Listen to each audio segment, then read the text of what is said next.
Olá, turma. Aqui é o professor Milton.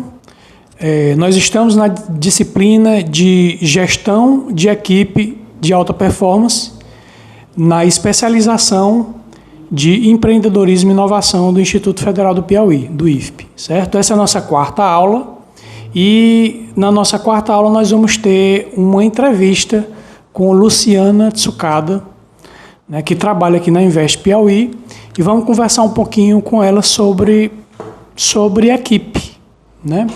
Antes de começar, Lu, só te apresenta, diz quem tu é, o que tu faz aqui na Invest. Meu nome é Luciana, eu sou responsável pelo programa pela Startup Piauí, que acaba englobando todos os programas de inovação e empreendedorismo aqui da Invest.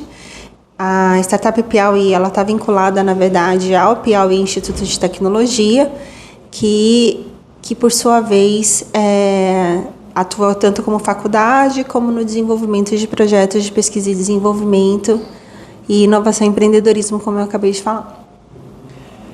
Aí, aqui na Invest, tu comanda uma equipe. Sim. De quantas pessoas? Uma equipe de 16 pessoas. 16 pessoas, acho que agora sim, somos 16. E nessa equipe, qual é o teu papel dentro da equipe e como essa equipe se comporta? Assim, aliás, vamos falar primeiro dos papéis. Tu então são 16 pessoas, mas tem papéis definidos? Assim, tem o líder, aí tem uma pessoa que faz isso, a pessoa que faz aquilo. Como é dividida a equipe? Tá.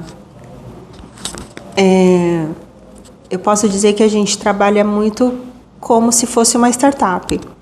Então, hoje eu tenho 5, 6 programas debaixo da Startup Piauí. E essas pessoas que estão... Eu ainda tenho 3 hubs para fazer todas as ações em 3 municípios diferentes aqui do Piauí. Então, eu tenho o hub de Picos, o hub de Parnaíba, o hub aqui de Teresina, e eu tenho 6 programas que eu preciso disseminar nesses 3 hubs e no estado como um todo. Então, se você pensar 16 pessoas para fazer tudo isso,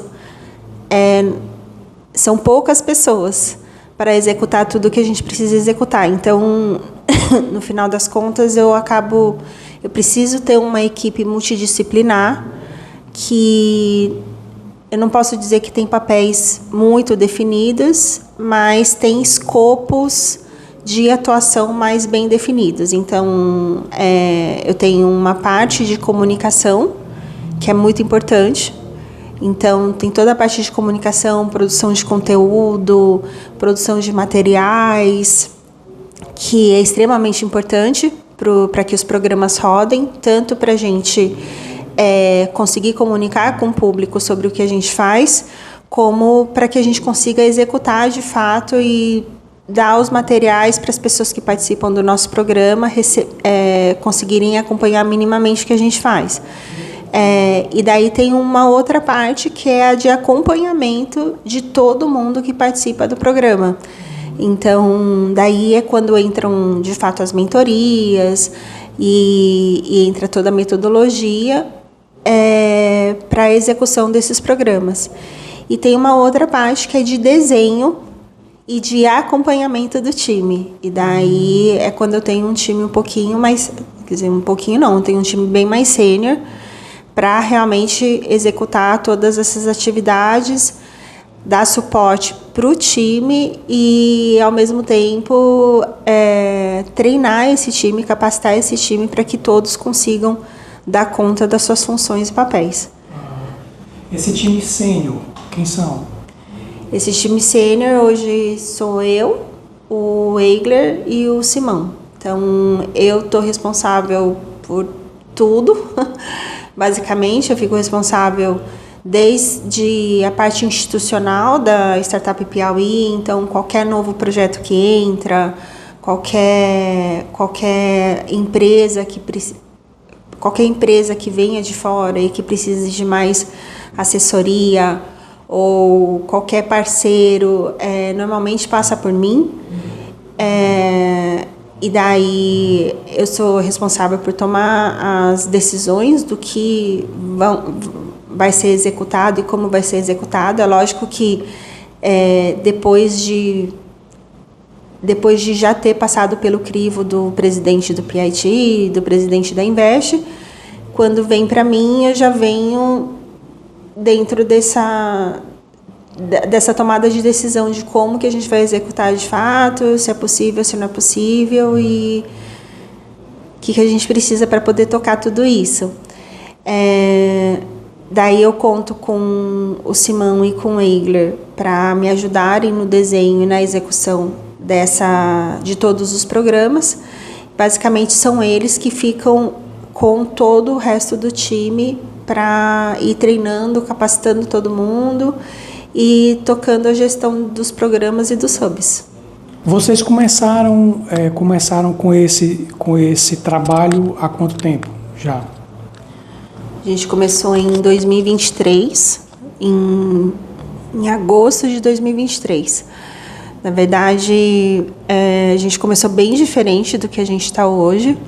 O time era menor e a gente executava muito menos coisas também. Então, posso dizer que 2023 foi o ano que a gente iniciou o programa de aceleração. A gente dava muita aula. E foi um ano de produção de material, basicamente, 2023. 2024 a gente já começou a mudar um pouco mais o programa e como que esse programa seria executado. Tanto é que hoje a gente está indo para a nossa 15ª turma do programa de aceleração. Então, eu posso dizer que entre a turma 1 e a turma 8, nós tivemos várias mudanças, porque foi um processo de aprendizado, de como que a gente poderia fazer para conformar um programa de aceleração que respeitasse o perfil dos nossos principais clientes, né? No caso, dos nossos principais usuários do programa, e, ao mesmo tempo, que viabilizasse a maior absorção do conteúdo que a gente tem enquanto programa de aceleração para essas nossas personas, né? E o que só para deixar claro para algo, porque tem algumas pessoas que não entendem muito bem algumas nomenclaturas, né? O que é a aceleração? Só explica para a gente. Tá, aceleração, acho que para falar de aceleração preciso falar de startups, né? Então, startup é qualquer negócio que começa muito pequeno, mas por causa da tecnologia tem capacidade de escalar e replicar muito rápido. Então, a gente sempre usa o exemplos já conhecidos, né, como o Uber, por exemplo, que eles começaram muito pequenos, uma startup normalmente começa com os próprios fundadores.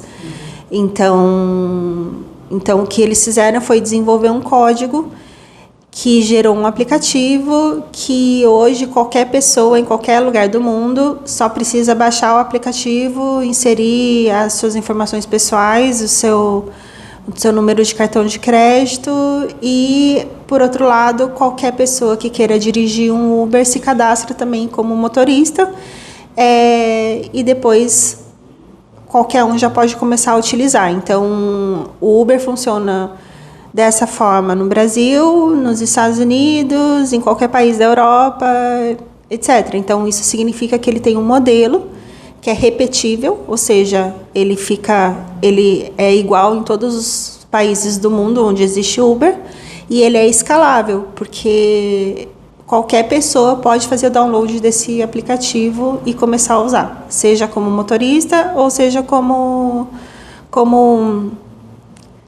usuário. Então, isso é uma startup.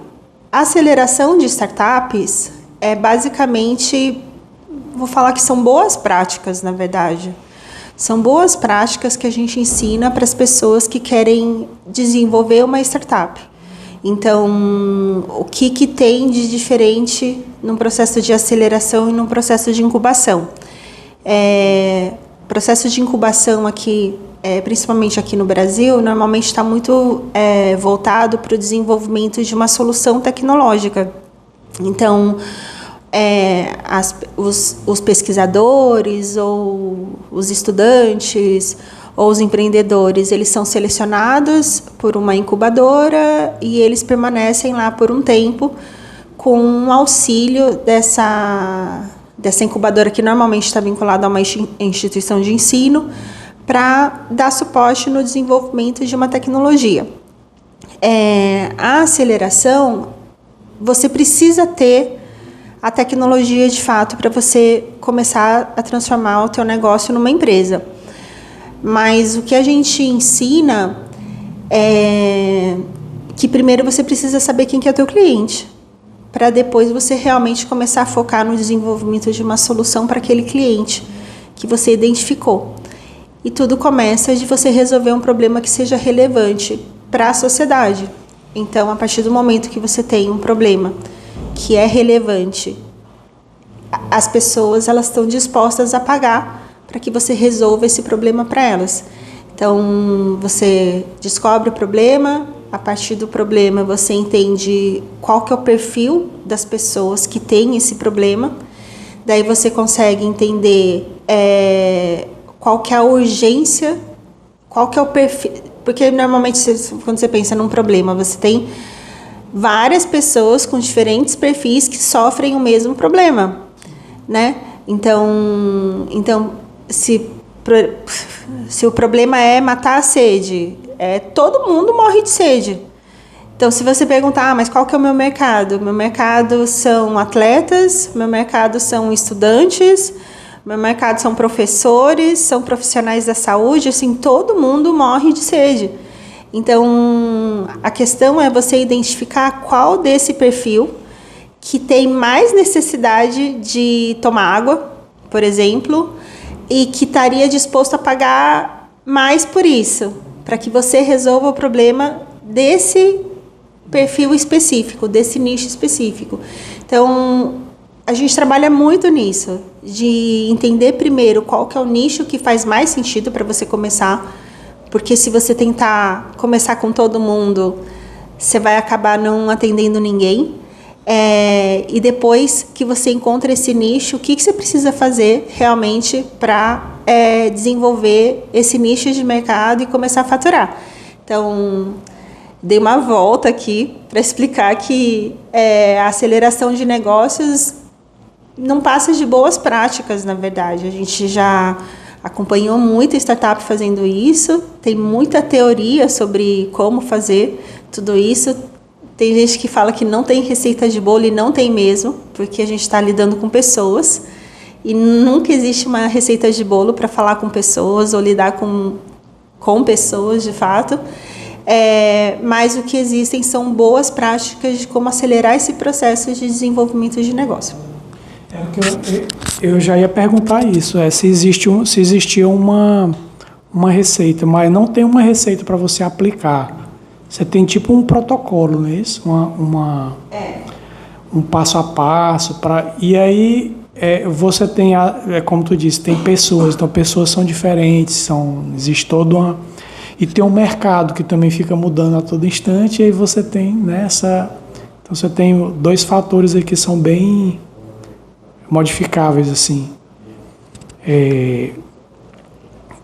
Desse tempo que tu tá trabalhando com isso aqui no Piauí, tem alguma startup que tu viu nascer, que assim tu possa falar, que é interessante, assim, porque eu acho que devem nascer muitas, e dessas muitas, poucas vão realmente dando bons frutos, né? Porque ideia você tem muito no mercado, mas e não só a ideia, mas o você botar a ideia realmente da maneira correta e tal, né? Então, tem alguma que tu possa falar sobre ela?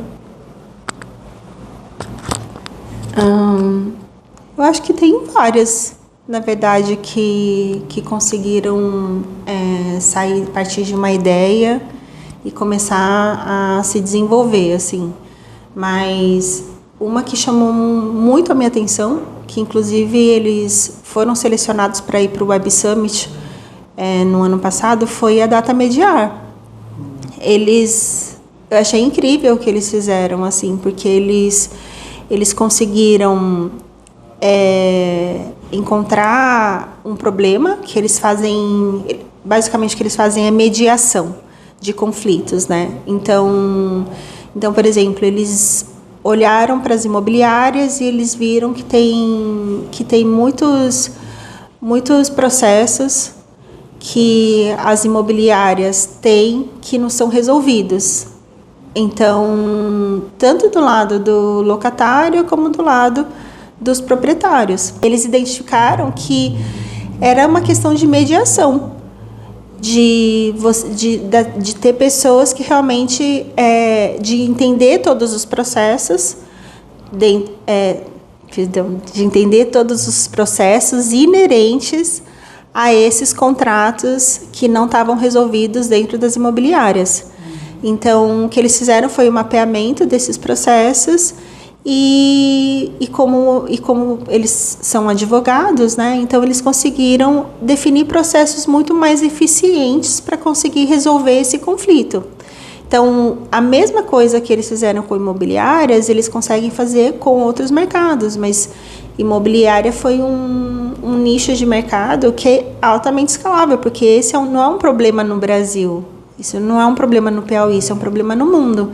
Então, esse time, por exemplo, se eles realmente continuarem no ritmo que eles estão, eles vão crescer muito esse ano. Eles já cresceram muito, né? Então, em 6 meses, eles já conseguiram faturar seus R$50 mil, assim. Então, e foi um time de 3 pessoas, né? Então, eu acho que não tem receita de bolo, mas foi o que eu falei, existe uma metodologia. Então, por exemplo, aqui na Startup Piauí, a gente usa a metodologia do MIT, que são passos, basicamente passos, e esses passos vieram de boas práticas.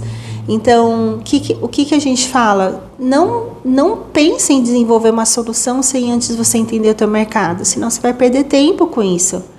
Você vai perder tempo e às vezes você perde dinheiro, porque é R$100 que você coloca numa assinatura do GPT e mais outros 2 mil que você paga para desenvolver um site, mais outros, sei lá, você fala, vou desenvolver uma solução no code, então você começa a fazer várias assinaturas, no final você está pagando aí R$2 mil por mês para ter uma solução que você ainda não sabe se vai funcionar, porque você não sabe quem que é o teu mercado de fato, né? Então, assim,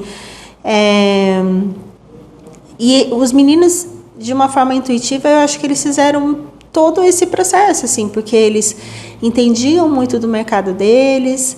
Antes deles começarem a desenvolver o protótipo, eles realmente foram validar o conceito, e eles validaram esse conceito através de um formulário, né? Que eles fizeram muito rápido. Eles conseguiram identificar as dores do mercado deles, eles conseguiram mapear muito bem. Eles começaram a funcionar sem ter uma solução desenvolvida ainda, uma solução tecnológica, né? Então, aos poucos, eles foram desenvolvendo e eles conseguiram começar a faturar, né? Então, e eles estão crescendo cada vez mais. Então, acho que é um exemplo que a gente tem para realmente ver que é possível, porque existem pessoas fazendo, e ter sócios, ter um time muito bom que se complementa. Então, não adianta você só procurar pessoas que pensam igual a você. Na verdade, você tem que pegar pessoas que complementam o teu raciocínio e que complementam também as tuas habilidades. Então, se, por exemplo, se eu sou muito boa de negócios, eu preciso procurar uma pessoa que seja muito bom tecnicamente para me ajudar a desenvolver a solução que eu preciso. Eu preciso procurar uma outra pessoa que seja muito boa para vender, por exemplo, ou para comunicar. né? Porque se a gente não consegue se comunicar com o nosso público, a gente não consegue fazer vendas. Então, não tem como eu sempre procurar pessoas que têm um perfil muito parecido com o meu, se eu quero desenvolver uma empresa. Na verdade, eu tenho que pensar que cada pessoa que eu estou trazendo para minha empresa vai ter um papel para fazer com que essa empresa cresça de alguma forma. Muito bom. Então, só para terminar, eu queria só que tu... porque como essa tua equipe é uma equipe, digamos assim, os cabeças são tu, o Eigler e o Simão, só tu dizer qual é a formação de vocês, né? E como tu montou essa equipe de 3? Por que tu escolheu cada um, entendeu? Tá. Bom, a minha formação é economista. Eu fiz um mestrado em engenharia de produção. Fiz um outro... fiz vários mestrados, enfim. Eu sempre foquei muito na parte de desenvolvimento econômico e políticas públicas. Eu acabei trabalhando em multinacional, eu fiquei muito tempo na academia, eu trabalhei com governos em todos os âmbitos, tanto municipal como estadual, como federal. E eu tive oportunidade de trabalhar com aceleradoras de negócio, incubadoras. Tive a oportunidade de ter uma carreira internacional também, onde eu consegui ver todas as... viver e ver várias experiências na prática, né?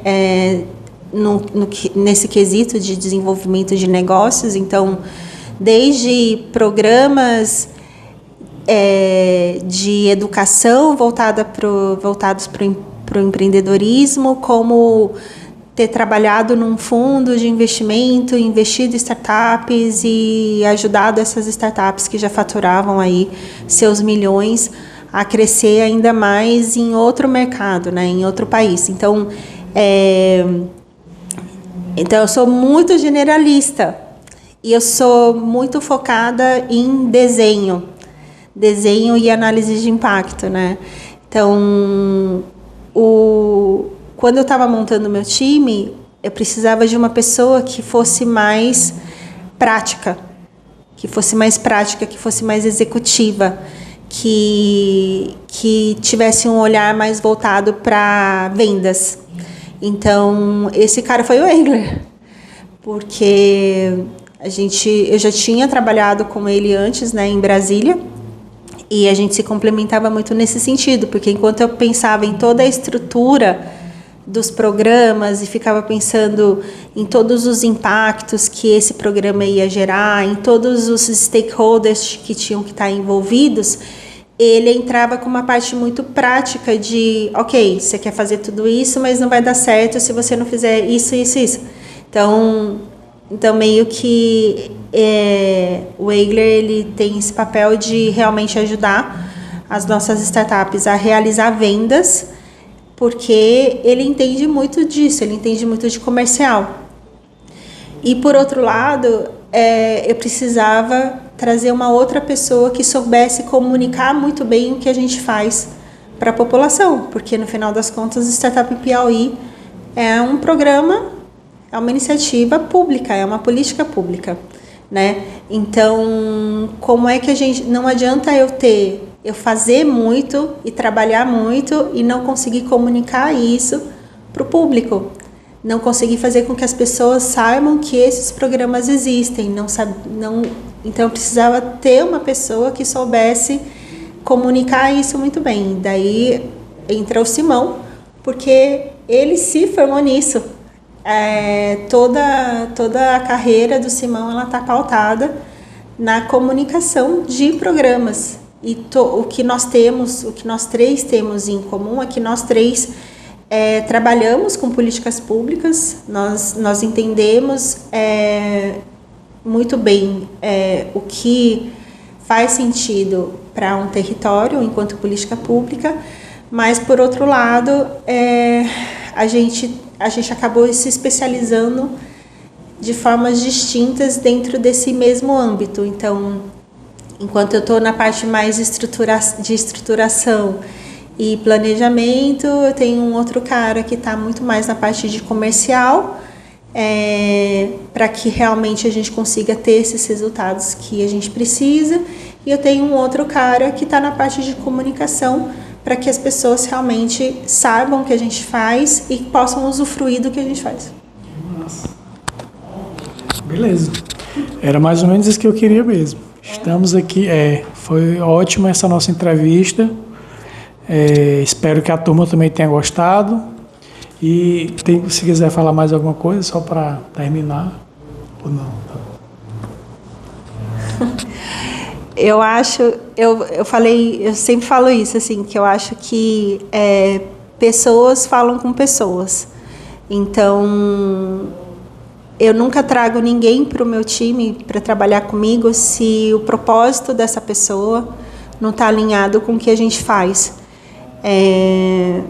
Então, nenhum trabalho vai ser perfeito. Todo trabalho sempre tem a parte do tédio, sempre tem a parte de rotina e tem a parte de coisas repetitivas que a gente tem que fazer. Mas eu acho que quando a gente trabalha numa coisa que a gente gosta, a gente tem que focar na parte que a gente gosta. A gente tem que focar. E outra, a gente nunca trabalha para uma empresa, a gente sempre trabalha para a gente.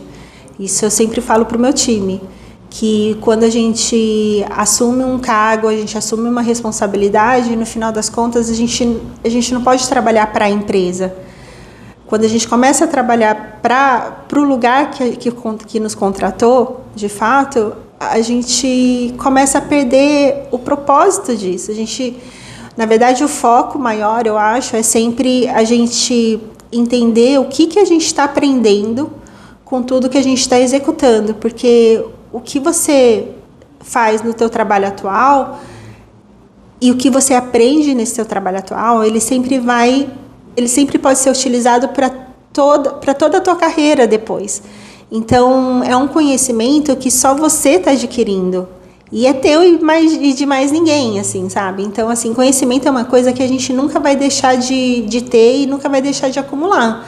Então, eu acho que, se eu pudesse dar um recado, eu acho que as pessoas precisam ver mais as outras pessoas, precisam enxergar as pessoas, porque no final a gente não vende para uma empresa, a gente sempre vende para alguma pessoa, alguma coisa. A gente está vendendo constantemente o tempo todo. Qualquer coisa que a gente quer, a gente está fazendo uma venda.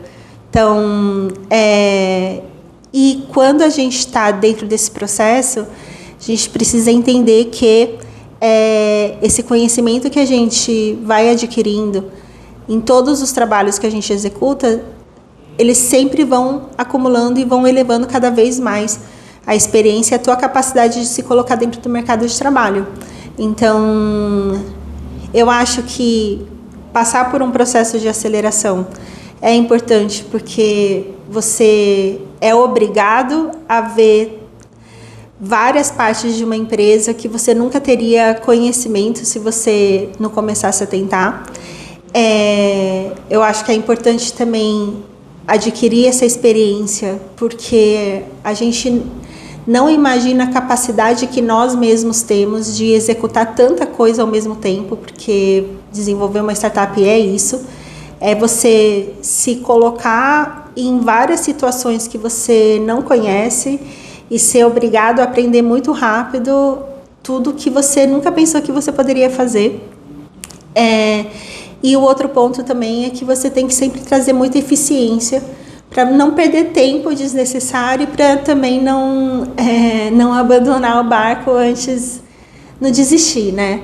Então, acho que é isso. Não sei se... Ótimo. Agradeço muito pela entrevista e vou botar, os meninos vão assistir, tenho certeza que eles vão gostar também. Obrigado, viu, Lu? Obrigada. Tá, valeu.